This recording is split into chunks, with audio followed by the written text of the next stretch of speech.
informando desde los micrófonos de la 90.1 FM, la W, en la hora clave.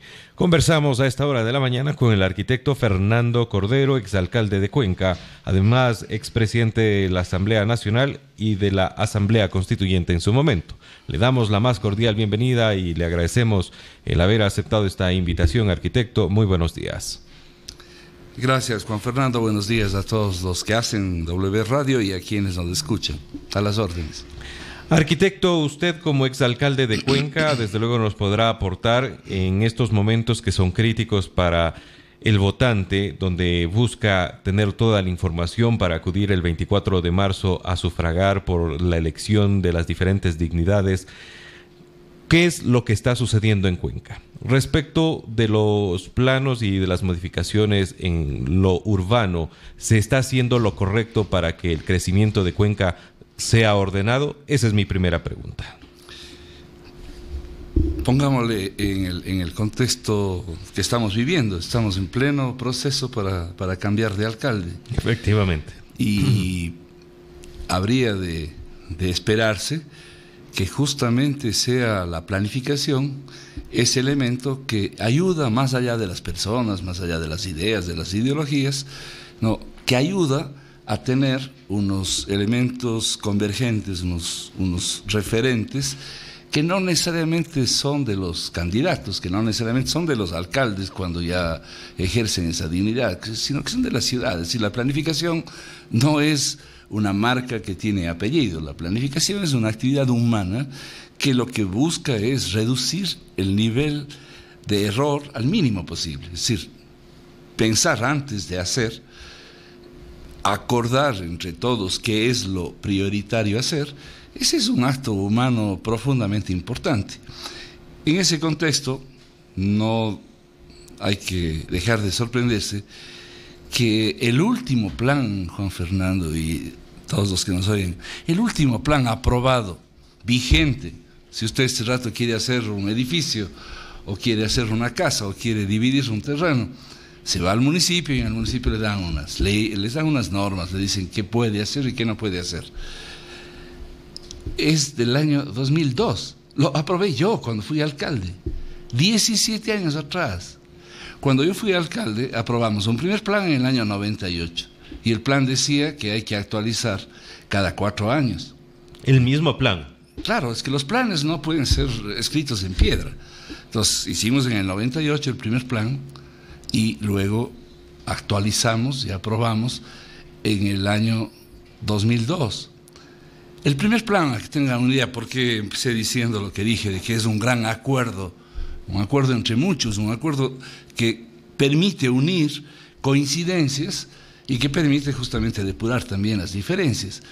Ese plan, si uno lee la introducción del libro publicado en el municipio, dice que tuvo 40 sesiones de debate, 40. No solamente en el municipio, en el colegio de arquitectos, en el colegio de ingenieros, en las facultades de arquitectura, sí.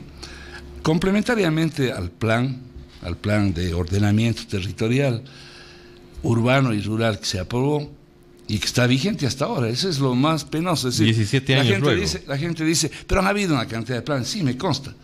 Inclusive un querido amigo español, Domingo Gómez Orea, a quien yo le hice el prólogo de su último libro, fue invitado, vino a Cuenca, compartimos la cátedra en la maestría de ordenamiento territorial y él fue uno de los contratados en una de las alcaldías anteriores. Creo que incluso estuvo en las dos anteriores, inmediatamente anteriores. Sí, pero hicieron los estudios, pero se quedaron ahí. Es decir, no sacamos nada, contratar unos expertos, unos especialistas, y que se quede como eran antes los planes, ¿no? Los planes libros, es decir, se escribían unos hermosos libros y nadie los sabía ni siquiera dónde encontrar, y por tanto ni se leían, peor aplicaban. Los planes tienen utilidad cuando se aplican. Y es penoso realmente. Esto ha llevado a que en la campaña que estamos viviendo, realmente hay un solo candidato, de los que yo he escuchado, que explícitamente le he oído decir que en el primer año de su mandato va a aprobar un nuevo plan de ordenamiento territorial de desarrollo urbano, rural y ordenamiento territorial, un plan especial para el centro histórico y que va a actualizar un plan estratégico para el año 2030. Sí, que bueno, es Gustavo Jaro de la lista 5. Nuestra agrupación que está vigente, que no está participando en las elecciones, que es Nueva Ciudad, somos gente que estuvimos 2 veces en la alcaldía, los de Nueva Ciudad, y nos quedamos enamorados de Cuenca, de lo que le hace diferente a esta ciudad. Sí vemos con mucha pena de que, por ejemplo, hay una especie, como ustedes saben calificar muy bien en los medios, una especie de baratillo de oferta, es decir, candidatos a alcaldes que ofrecen hacer cosas que no tienen nada que ver con la alcaldía. O sea, un alcalde no tiene casi nada que ver, en rigor, con elementos que tienen que ver con el empleo. Sí, que la alcaldía con sus propias obras pueda generar empleo, es obvio, eso es loable y siempre es importante. Por tanto, si un alcalde dice que va a hacer calles, que va a hacer equipamientos, que va a hacer instalaciones de carácter deportivo, social, implícitamente está diciendo que va a crear empleo, pero no es realmente el equivalente del gobierno. Acuérdense que teníamos hace 2 años una competencia. Cada candidato decía cuántos empleos más va a crear. Entre el actual presidente Lasso sí, el actual presidente decía que va a crear 250.000 empleos por año, que son más o menos unos 685 empleos por día. Y el otro candidato, Lasso, decía lo mismo. Decía 1 millón de empleos en 4 años. Era exactamente 600, 205 por día.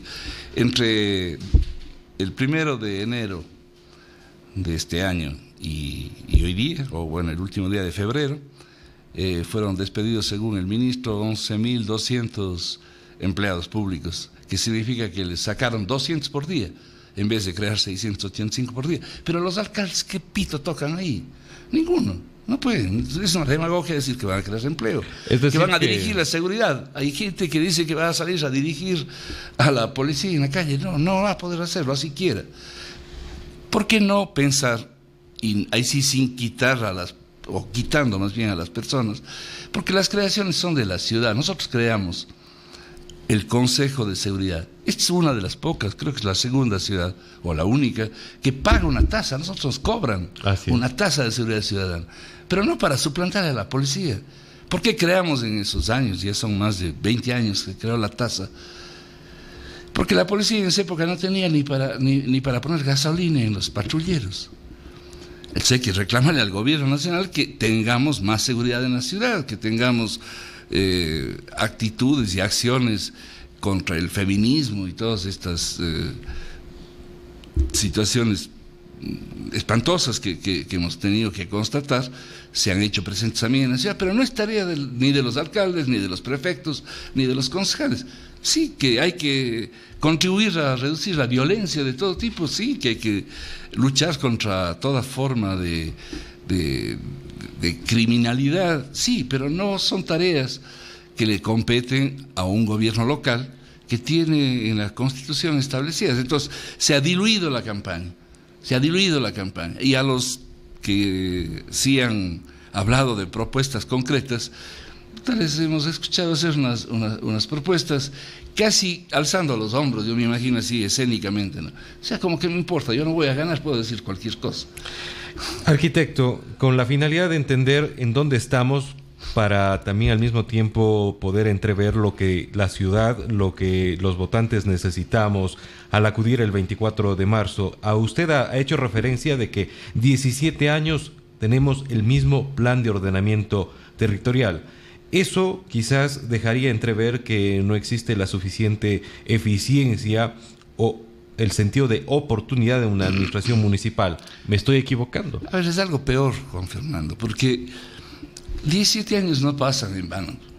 Es decir, hace 17 años habían unas condiciones sociales, habían unas condiciones territoriales, no estaba vigente la nueva Constitución. Entonces, a los alcaldes de esos años, de los comienzos del siglo XXI, por ejemplo, de la época de la aprobación del plan del año 2002, pues les estaba facultada un tipo de actividades, un tipo de actitudes. A nosotros siempre, cuando yo fui alcalde, nos faltaba ley. Si queríamos hacer más cosas, entonces había que pedir que nos descentralicen el tránsito, porque en definitiva no estábamos contentos con lo que estaba haciendo la Policía Nacional. Me acuerdo que una lucha tenaz ahí contra Vladimir Álvarez, que era el ministro de Gobierno, y hubo que pedirle un 3 de noviembre a Yamil Maguad, decir, oiga, usted cuando fue alcalde le dieron la competencia del tránsito, ¿por qué me niega? ¿Por qué no me da? Bueno, a empellones le sacamos y nos dieron, pero nos dieron con piola, es decir, podíamos hacer unas cosas. Entonces, claro, pudimos regular las líneas de buses, pudimos establecer cuáles son las frecuencias que son de la ciudad, no de los dueños de los buses. Pudimos hacer un plan de movilidad, como se llama ahora, pero en esa época le llamamos plan de transporte, de vialidad y transporte, y establecimos pioneramente, fue la primera ciudad en el Ecuador que puso el sistema de estacionamiento rotativo. Pero en esa época teníamos 600 puestitos. Y nos hicieron un escándalo, eran automatizados. El municipio tenía el 15% de los ingresos brutos. Es decir, no gastaba un centavo. Había una empresa que ganó una concesión y de todo con las alcancías que se medían electrónicamente con un teléfono celular o el equivalente. En esa época nuestros auditores hacían diariamente el control y el 15% de lo pagado en cada máquina se quedaba en el municipio. 15%. Hoy día yo sé que les falta plata para poder pagar a la cantidad de empleados que necesita la EMOF para, en este caso, esas actitudes que eran de los años, muchas de esas están en el plan. Entonces hay limitaciones de muchas materias porque no tenía competencia. La Constitución es pionera en el mundo, establece 14 competencias exclusivas de los alcaldes. Si solamente eso habrían leído los candidatos, estaríamos felices. No ha habido. Yo fui parte de la Constitución, como todos conocen, está firmada por mí, y si algo me acordaré con orgullo, es que muchos temas cuencanos, como el propio caso de los presupuestos participativos, de la entrega de recursos participativamente a las parroquias rurales, cuando no había nada, las parroquias rurales eran un membrete. Muchas de esas cosas se convirtieron en principios constitucionales. Hoy día tenemos una constitución absolutamente descentralizadora. Han pasado 10 años. No hay un alcalde en el Ecuador, no en Cuenca, en el Ecuador, que haya tenido una actitud descentralizadora. No, que el Correa era todólogo y que se metía en todo. Sí, pero porque no habían alcaldes que le digan con la Constitución en la mano, señor presidente, gracias por ayudarnos, pero aquí decido yo.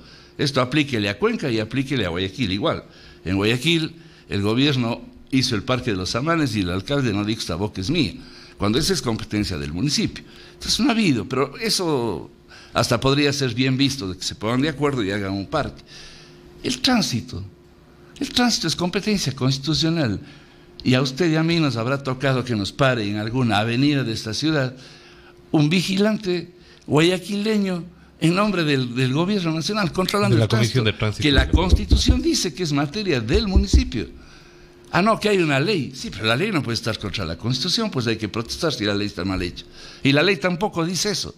La materia que dice la ley de vialidad y transporte, es que los gastos, y está muy bien pensada, de que, a ver, si es que tenemos que hacer una nueva vía para unir con el resto del Ecuador, la actual Panamericana, ¿el costo de esa Panamericana debería pagar el Estado? Claro que sí, pero no controlar lo que pasa por ahí, pues al atravesar un medio urbano, que es el Cantón Cuenca, la competencia para controlar lo que se haga o se deje de hacer en esa vía es del municipio.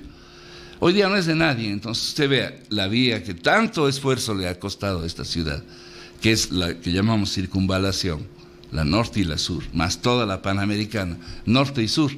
Está haciendo la gente se pone un jaladito para vender fritada o para vender cascaritas, y ya después hacen un muro y después ponen unas banquitas y ya se pusieron en la línea cuando hay que retirarse 30 metros. ¿Quién debería controlar eso? El municipio. ¿Cómo se controla? Con un plan. Y el plan debería ser no burocrático. Hoy día usted, para sacar un permiso, muchas veces se demora meses, cuando eso debería ser automático. Usted, ahora que los teléfonos, los smartphones o los teléfonos inteligentes son de moda, usted desde el teléfono podría hacer una cuestión y simplemente ir donde un fedatario que le diga, sí, en este terreno yo puedo hacer un edificio de 4 pisos, de tanta cantidad de ocupación del suelo, se va a que le fírmeme, esto es lo que dice la ordenanza. En 1 hora, no en 6 meses, en 8 meses. ¿Por qué se demoran? Les he oído a las concejalas, especialmente porque hay muchas mujeres que están en el área de urbanismo en el municipio. Es que está desactualizada la ordenanza. Le he oído al exdirector de plan de ordenamiento, de control urbano, como le llama el municipio de Cuenca. Sí, lo que pasa es que realmente los terrenos que exige la planificación son muy grandes. Sí, entonces, como la planificación está desactualizada, que hagan nomás lo que les dé la gana. Fernando, y escuchen, cuencanos, no le he oído a un solo candidato a alcalde hablar de una verdadera monstruosidad que están haciendo los abogados y los notarios, perdón, los jueces, y después terminan en las notarías. Hay una herramienta para romper la ley, se llama prescripción adquisitiva de dominio. En la universidad hicimos una investigación. En los últimos 5 años, o sea, en el mandato del actual alcalde, se han aprobado más de 10.000 divisiones extramunicipales. Sí, o sea, usted se deja demandar, es falsa la demanda. Usted quiere vender un terreno en el área rural, viene a pedir permiso en el municipio dice, no puede dividir en lotes de menos de 5.000 metros. Si yo quiero vender 1.000, quiero vender 10 lotes de 1.000, tengo 10.000, tengo 1 hectárea. Bueno, no me hacen caso, hago que me demanden los supuestos compradores. La prescripción adquisitiva de dominio, entonces es una locura. Todas las parroquias rurales están ahí. ¿Eso qué ha pasado? En Chaurabamba hace 10 años exactamente, tengo datos que puedo corroborar con escritura. Hace 10 años costaba entre 20 y 25 dólares el metro cuadrado. En el municipio, en unas pocas calles ha logrado poner agua, en otras ha logrado hacer alguna canalización. Creo que no hay ni 1.000 metros pavimentados de vías. Pero eso ha hecho el municipio. Los dueños no han hecho nada. Y hoy día vaya a comprar un terreno en Chauyabamba. Si consiguen menos de 200 dólares el metro, es se ha convertido en un sector oneroso de... Claro, pero es que es terrible, porque imagínense, nos dimos un salto de 14 kilómetros. Le ampliamos y ahora no hemos crecido ordenadamente. Eso no, y una de las cosas que el actual alcalde oculta es lo que llevaría implícita su famosa propuesta de hace ya dos campañas, que es hacer la nueva circunvalación. Esa nueva circunvalación le haría crecer a Cuenca de 7.000 hectáreas que tenemos hoy día de área urbana a cerca de 30.000 hectáreas. Sí, con eso bajar el precio. Ya yo le apuesto que va a subir. Los propios financistas que dicen que están peleándose para financiar la vía, lo que están pensando es financiar con la especulación. Pues. Van a comprarse todos los terrenos porque ellos saben por dónde pasa la vía para vender a los pobres. Pero eso es un delito, casa. Usted sabe. Sí, pero un delito que era penado con una ley, y el actual gobierno, con la actual alcaldía, a pretexto de la consulta popular, en vez de modificar la ley en lo que estaba mal, si es que tenía errores de la ley, eliminaron. La Constitución prohíbe la especulación. Pero todos los que me están oyendo y no tienen casa, cada día es más difícil. El IES ha tenido que ir ampliando los créditos para que no avanza la plata. Decían, las viviendas populares se financiará siempre que valgan $45,000. Ya estamos en $80,000. Ahora le dicen vivienda popular hasta lo que vale $80,000. ¿Cree que sea una de las razones por las cuales Marcelo Cabrera no pudo cumplir las 5.000 viviendas que él ofreció por los costos altos o elevados que ahora representa? Yo no creo que sea tarea de los alcaldes hacer casas. La tarea fundamental de los alcaldes es preparar el receptáculo de las casas, que son los territorios, los suelos. Entonces, imaginémonos, vamos a Chauyabamba, que hemos puesto el ejemplo. Si usted se compra en Chauyabamba un terreno hace 10 años, todo Chauyabamba podría haber sido comprado por el municipio si quería hacer una nueva expansión urbana ahí. Sí. Y no necesariamente pagándole a nadie, haciendo un acuerdo con los dueños. A ver, usted es dueño de 3 hectáreas, ¿cuánto quiere el metro? $15 el metro, ok, $15 el metro. Yo voy a poner la infraestructura y vamos a ser socios. Cuando vendamos el terreno, usted gana los $15, que es lo que vale. Yo recupero la plata que invertí en agua, alcantarillado, energía eléctrica, internet, pavimenté las calles, dice veredas. Ya. Todo eso, ¿cuánto le costaría al municipio? Diciendo que casi pone oro en los postes. no le cuesta más de, por metro cuadrado, $30. El máximo precio que usted debería pagar en Chabamba, en calles que estén con hormigón. Es decir, estaríamos bordeando los 45. Estamos vendiendo sin nada en 200 y en algunas partes en $300. Entonces, así no vamos a...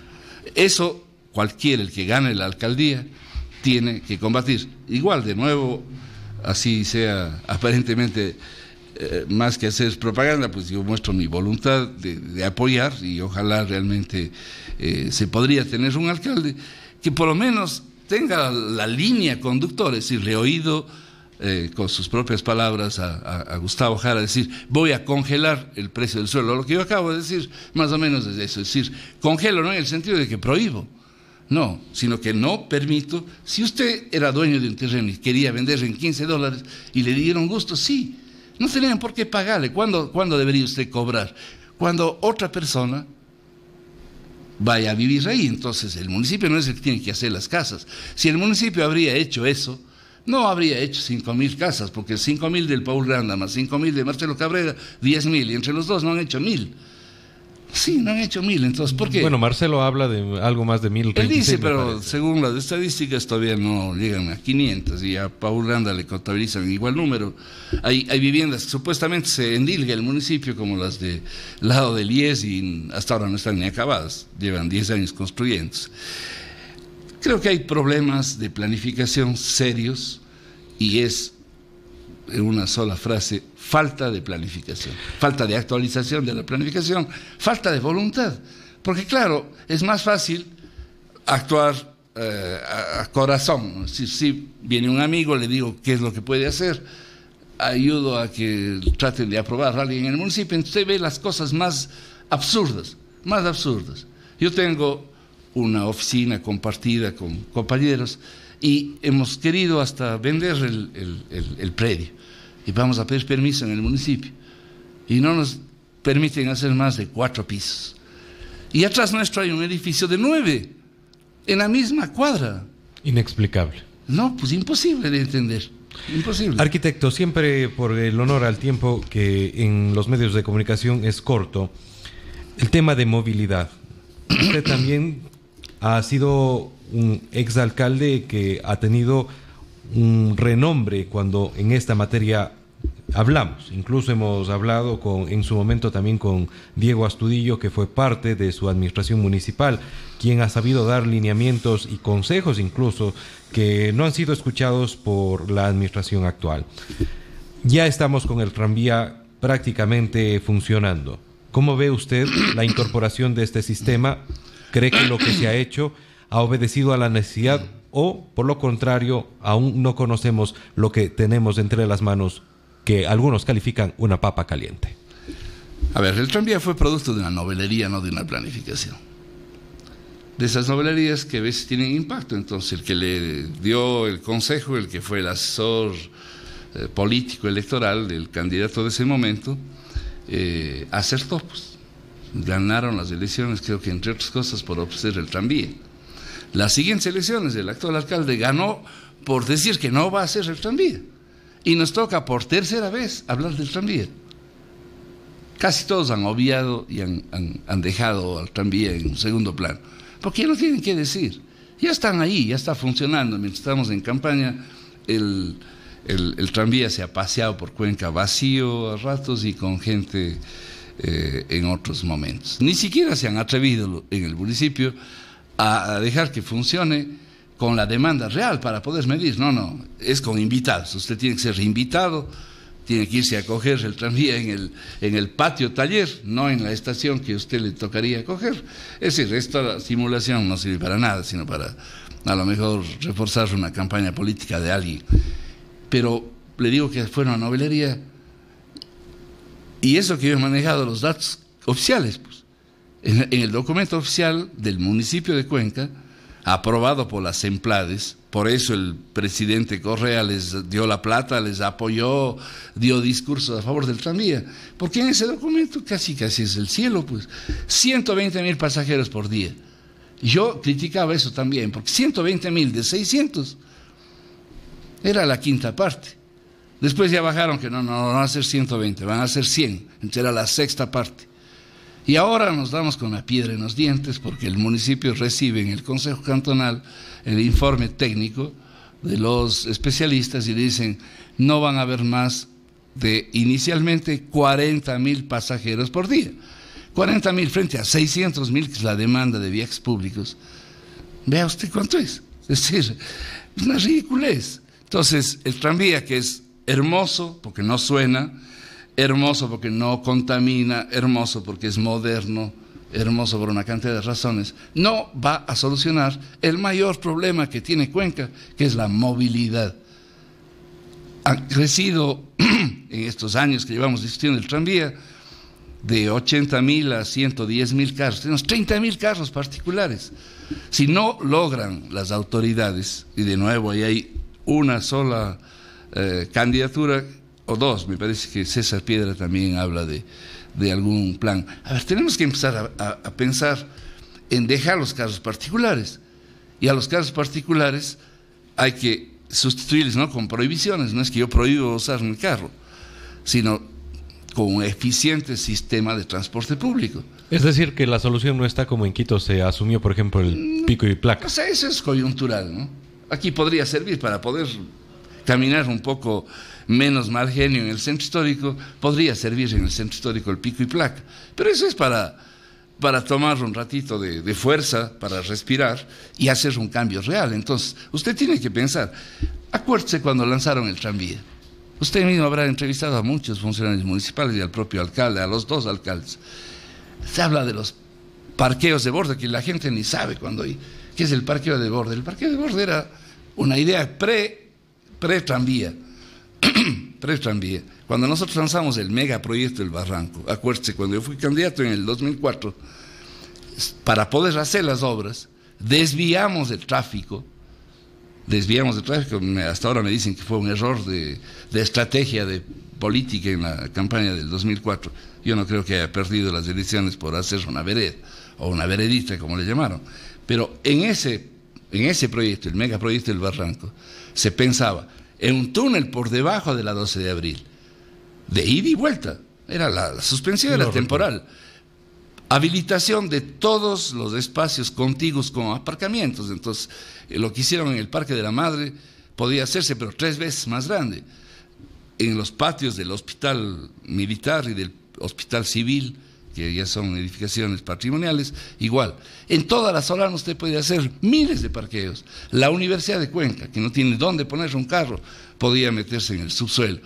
¿Que se dañan temporalmente los jardines? Sí, pues, pero temporalmente. La ciudad queda maravillosa porque va a quedar con una especie de ribera eterna y los carros a donde tienen que irse, al subsuelo.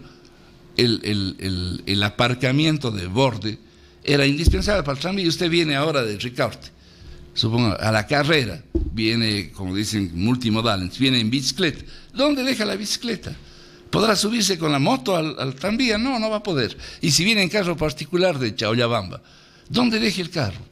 Pues como no tiene dónde dejar, se mete al centro. Se meten 110,000 carros al centro, o a la ciudad. 110,000 carros tiene Cuenca. Cada carro consume, vea usted, las dimensiones son fáciles. 5 metros por 2 serían 10 metros. Pero como los carros se mueven, se necesitan 20 metros cuadrados por carro. 20 metros cuadrados para llevar una persona. Un bus lleva 40 personas, que significarían, si yo necesito 20 metros por persona, 800 metros, ¿no? Y el bus no ocupa 800 metros.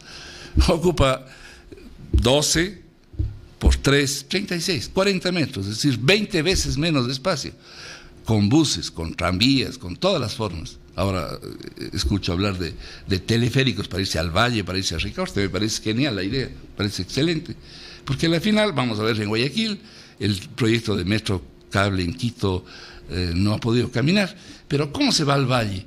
¿Cuánto cuesta hacer una vía nueva al Valle? $200 millones, 150 millones de dólares, porque tienen que romper toda la cordillera. Usted con cables puede irse tranquilamente al Valle en 4,5 kilómetros. Lo mismo a Ricaurte, desde el límite del tranvía. ¿Cómo me voy a Ricaurte? Si en Ricaurte cada vez vive más gente. En Ricaurte y las inmediaciones de Yacao viven este rato cerca de 15.000 personas y van a seguir llenándose porque es la nueva zona de expansión de Cuenca. Entonces, esa ciudad no es patrimonio de pensarla solamente el que va a ganar. Ojalá el que gane la alcaldía pueda crear un instituto de planificación con las universidades que pueda acoger a todos los cuencanos que queriéndole a Cuenca le pueden ayudar a pensar. Y esto tiene que ser a largo plazo. Si hacemos un plan para el 2050, de aquí al 2050 hay una cantidad de alcaldes que vendrán. Hay unos temas que no hay que cambiar, las cosas buenas no hay que cambiar, no tienen apellido. No tienen apellido, pueden, como hicieron, el mejor a su barrio. El proyecto más importante que ha hecho Cuenca. Ese nombre no lo puse yo, lo pusieron los compañeros de Totoracocha, que ahí hicimos el primer. Le han cambiado de nombre. Eso no pasa nada, eso puede ser marketing político para posicionar a la alcaldía. Pero a la final aprendimos a hacer las cosas con la gente. Esta es una ciudad, y en eso Cuenca es ejemplar, que construye su infraestructura urbana con la propia participación económica de su gente. En Cuenca a mí me sacaron de la alcaldía diciendo que van a hacer todo gratis. Y ocurre que ahora cobran hasta por respirar. Le digo por respirar, los compañeros, amigos que están de candidatos me han contado, imagínense que les cobran $15 por poner cada caballete. El municipio les cobra $15 por cada caballete que usted ve en la calle. Así es que ahí vea nomás, los tienen un montón de caballetes, vea cuánta plata están gastando. No, y hay otros candidatos que no tienen ni un caballete, pero hasta eso cobra el municipio, lo cual me parece ya un abuso. Pero aún así le falta plata. Pero bueno, ahí sí es un error de prioridades. Pues. O sea, usted vea la propia publicidad que tiene el municipio, es absolutamente innecesaria, porque usted en una radio tiene que cambiar, porque se termina cansando. El municipio tiene 8 empresas, tiene 8 publicidades de cada empresa. De cada dirección municipal, diga que hay unas 4 o 5 importantes, 12 cuñas en un programa de noticias, ya parece campaña electoral, pues realmente no tiene lógica en ese sentido. Entonces, hay otras formas, creo, de llegar a la gente. Me parece que se ha perdido esa cercanía indispensable con los ciudadanos y se les ve lejanos, ¿no? Por eso la gente no se decide, hasta hoy día no se decide. El 48% de los cuencanos todavía no deciden por quién votar. Muchísimas gracias, arquitecto, por la oportunidad de conversar con usted y desde luego también compartir este análisis que es coyuntural y necesario sobre una administración que, más allá de que estemos a favor o en contra, ha sido la que ha estado al frente durante varios años y que enfrenta una reelección. Además, deberemos escoger nuevas autoridades. ¿Quién de ellos representa las necesidades u ofrece los cambios o las soluciones que la ciudad, la provincia pide? Esta es la pregunta más básica que usted debe hacerse antes de acudir el 24 de marzo, precisamente a votar por las seccionales a nivel país. Muchas gracias. Vamos a despedir, amigos oyentes, dejándoles la frase que viene a cargo de